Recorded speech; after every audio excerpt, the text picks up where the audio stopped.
Hello అందరికీ. ఈరోజు traditional spicy and gravy chicken curry చేద్దాం పదండి. ఫస్ట్ చికెన్ తీసుకొని శుభ్రంగా క్లీన్ చేసుకుందాము. ఇలా క్లీన్ చేసుకున్న తర్వాత రుచికి సరిపడా ఉప్పు, 2 స్పూన్స్ కారం వేసుకుందాము. ఒకవేళ మీరు కారం ఎక్కువ తినాలనుకుంటే ఇంకొక 1 స్పూన్ యాడ్ చేసుకోండి.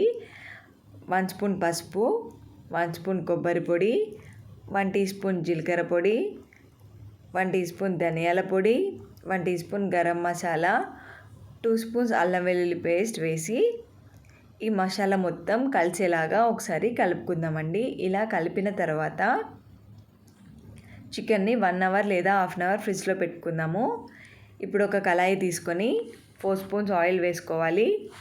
ఇప్పుడు ఒక బగారాకు, 2 ఇంచుల దాల్చిన చెక్క, 3 లేదా 4 లవంగాలు వేసి ఇప్పుడు ఒక కప్పు ఉల్లిపాయలు, 2 పచ్చిమిర్చి వేసి ఫ్రై చేసుకుందాము.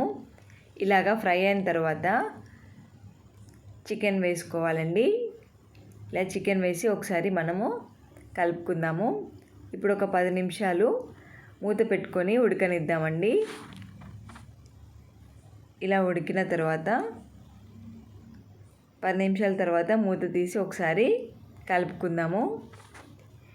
ఇప్పుడు మనం గ్రేవీకి తగ్గట్టు వాటర్ అనేవి పోసుకోవాలి. ఇప్పుడు మళ్ళీ ఒకసారి మూత పెట్టుకొని 20 నిమిషాలు ఉడికించుకుందాం. 20 నిమిషాల తర్వాత ఒకసారి కలుపుకోవాలండి. ఇలాగ కలుపుకొని పైనుండి కొత్తిమీర వేసుకుందాం. అంతే అండి, ఎంతో రుచికరంగా ఉండే traditional spicy and gravy chicken curry ready అయిపోయింది.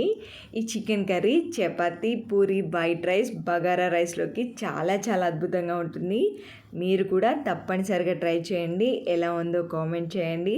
అలాగే నా ఛానల్ని సబ్స్క్రైబ్ చేసుకోండి. Thank you for watching.